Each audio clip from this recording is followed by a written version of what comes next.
Hello everyone, class is in session. It is I, Jack from Cultaholic.com, filling in for Mr. Pacitti, who is away this week. But don't fear, because if you want to know about SmackDown Live and whether it was a good show or whether it was a bad show, and you want to know each individual segment given an individual grade and everything, and reasons behind it and all that, and an analysis, then you've come to the right place. I'm Jack, and this is SmackDown Graded.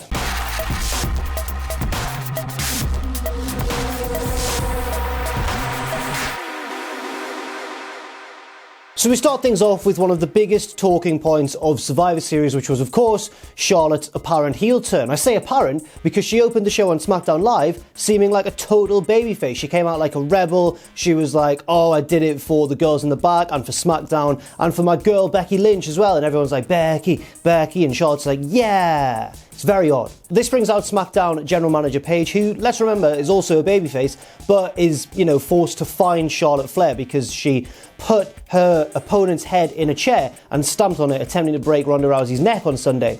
Except, no, that's not why she's finding her. She's finding her for putting her hands on WWE officials. So you can attempt to break Ronda Rousey's neck, and that's totally cool, but if you lightly shove John Cone into some ropes, your wallet's going to get hit, Charlotte. Your wallet's going to get hit hard. Then the Iconics arrive and mock Charlotte and say, we know we're Paige's favourite. We're going to come and get that money off you that she's been fined $100,000. And the Iconics are like, let's get her. And Charlotte's like, all right then, and I'm like, oh, this doesn't look good for the Iconics. So while this was an absolutely fine opening segment and everybody spoke well and got across their motivations all right, I'm still going to give this a C. This felt a little bit forced, did it not? After Survivor Series and Charlotte's heel turn and everything, a lot of people online were saying, are they just trying to replace Becky with Charlotte? Are they trying to move Charlotte into Becky's cool anti-hero role? And I thought, no, they're clearly going to be quite different. I wasn't particularly worried. Now, after this opening segment, I was a little bit like, The main problem here, apart from it doing a huge disservice to Becky, is that Charlotte isn't as much of a natural at being this sort of figure as well. Becky's the fiery, angry one, whereas Charlotte's a much better character when she's composed and in control and cocky and superior, whether that is as a heel or a babyface. But being this sort of anti-establishment rebel figure really doesn't fit her that well and makes it quite obvious that they're trying to make her something she's not. Whether that something is Becky Lynch and she's trying to take her role, I'm not too certain yet. Or I wasn't too certain at this point, and then we got to the next segment. So we get Charlotte versus Billie Kay, and Charlotte beats Billie Kay in a couple of minutes with ease. She hits her with a natural selection, 1, 2, 3. Then she grabs the mic and goes, I'm not done yet. Peyton, Royce, I still want to fight. Get in here right now. Her and Peyton have a wrestle, and Charlotte's still beating Peyton. Looks like she's on her way to victory, so Billie Kay jumps in, causes the DQ, and then Charlotte batters both of them. There's a double spear on the outside. She's slamming their heads into the announce table. She's howling at the crowd. She's looking really, really badass. And now I'm really suspicious. This gets a C-. Again, the matches were fine. A little bit short, a little bit sloppy here and there, but there was nothing too bad. It was more the booking, and I'm really, really concerned now. They're trying to make Charlotte into Becky. They're trying to shoehorn Becky out of there and pretend that Charlotte was always the one, aren't they? Are they? I think they are. It seems like they are.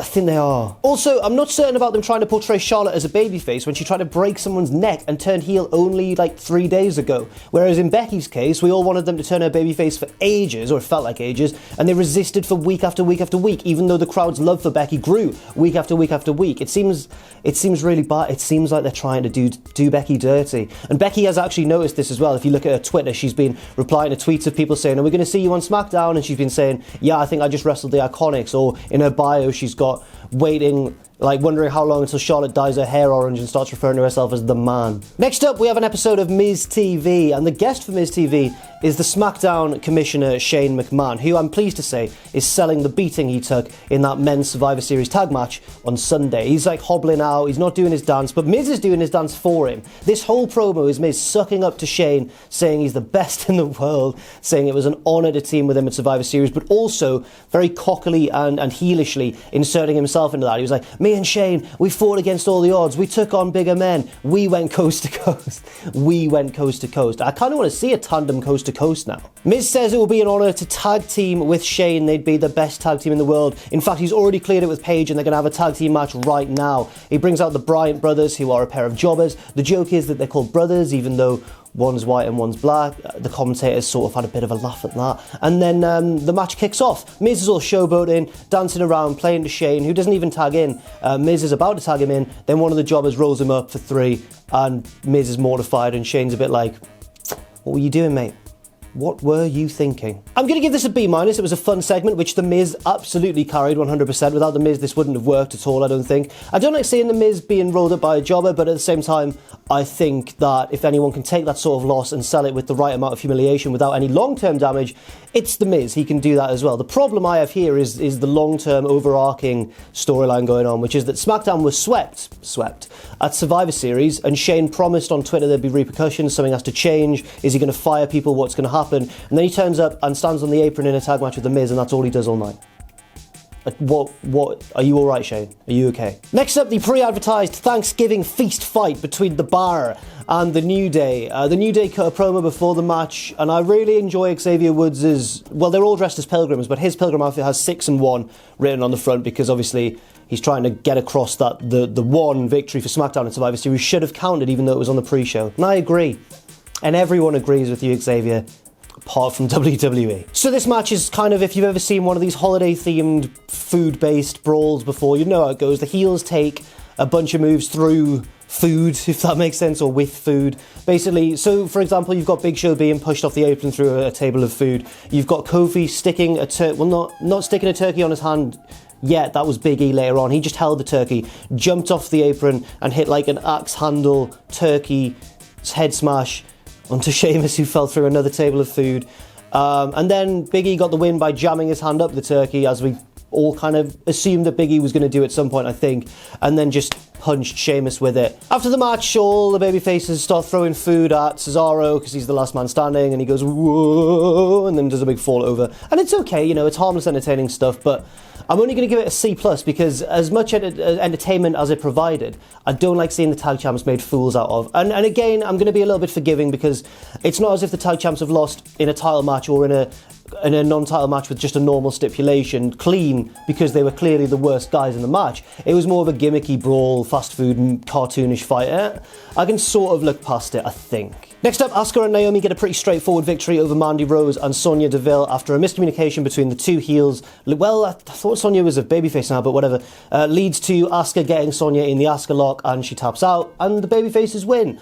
Got a bit of an issue with this one. So I'm going to give this one a C-, because it was fine, but listen, hear me out. My issue is that the story was backwards, basically. I thought that Absolution had already split up, and I know that Paige tried to break them apart, but they stayed together, sort of, when Paige became the GM. But at the same time, I thought they'd got back together and then split up again at Evolution when Mandy Rose eliminated Sonya Deville from the Battle Royal match.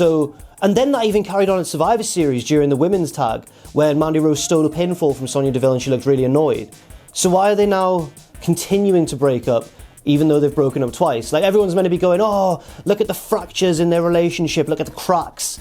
But they've already broken up before, and now they're just teaming together again. I don't know what's going on.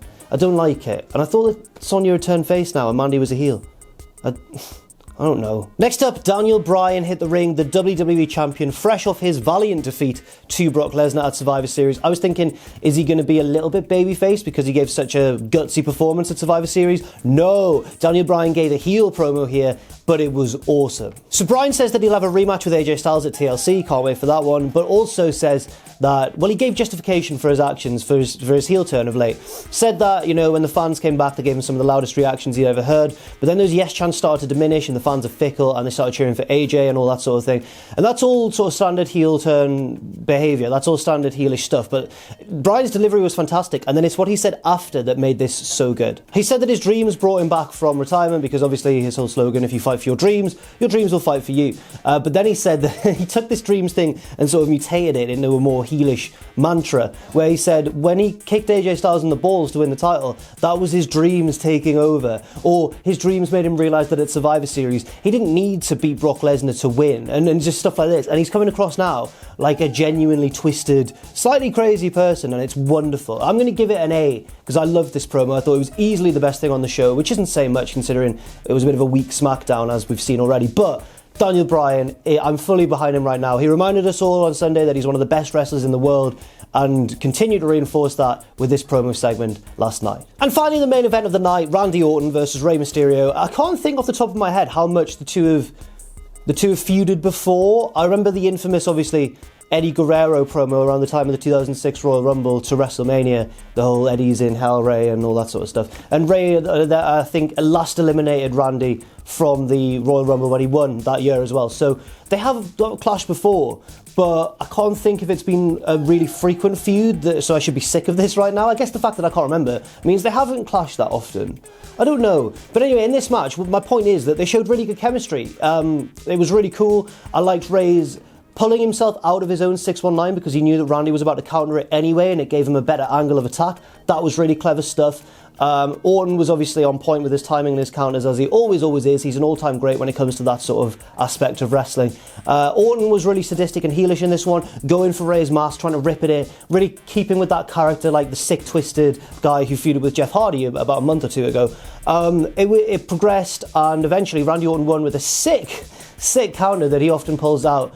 Rey went for his bouncy sort of missile dropkick belly flop thing to the outside, but Randy was there and just went bang, RKO. Threw Rey in the ring, another RKO, and then took his mask and went to the back and threw Rey into the corner with a chair around his neck, but then took his mask and went to the back. And yeah, looks like he's kept that as a bit of a trophy. Are we going to finally see Rey being unmasked, not in WCW? I don't think so, considering how popular he is with the children and always brings in a young audience just because of having his mask on. I don't think so, but we'll see. I'm going to give this main event a B+. I thought it was good. They had really good chemistry, the pair of them. They're both obviously well experienced at wrestling. Randy Orton's character stuff was good, and I'm intrigued to see where this whole mask angle goes. So a good ending to SmackDown, but was SmackDown good overall? Let's find out with our overall grade. Now, unfortunately, I'm going to have to give this SmackDown I was going to give it sort of like a D+, C-. I'm actually going to give it a C+, because I thought the ending of the show really saved it. The Bryan promo and the main event were both good and really dragged the grade up a little bit from where it was going to be. But a lot of stuff on the show was pretty bad, especially from a booking and storytelling point of view. The Charlotte stuff really worries me. I'm worried they're going to try and make her a surrogate Becky Lynch, whereas Becky Lynch is Becky Lynch. We don't want to see someone else pretending to be Becky Lynch. Also, didn't really enjoy Shane failing to keep his promise that things were going to change after Survivor Series when they got swept. And the tag champs lost, but it was in a bit of a food fight, so I can't really complain too much about that one. But on the whole, this felt like a bit of a lackluster SmackDown. Not as bad as Raw was last night. Really didn't like that Raw, but still not that great. It's not been a good start to the week for WWE. Hopefully, things will pick up. Remember, Sam will be grading 205 Live and NXT tomorrow. And stay tuned for all the rest of our coverage for the rest of the week. Thank you very much for watching. I'm Jack from Cultaholic.com. You can follow me on Twitter at JackTheJobber. You can follow all of us at Cultaholic, and check out our Patreon too if you wish at patreon.com/Cultaholic. And never forget, of course, if you haven't already, to hit subscribe and to join us.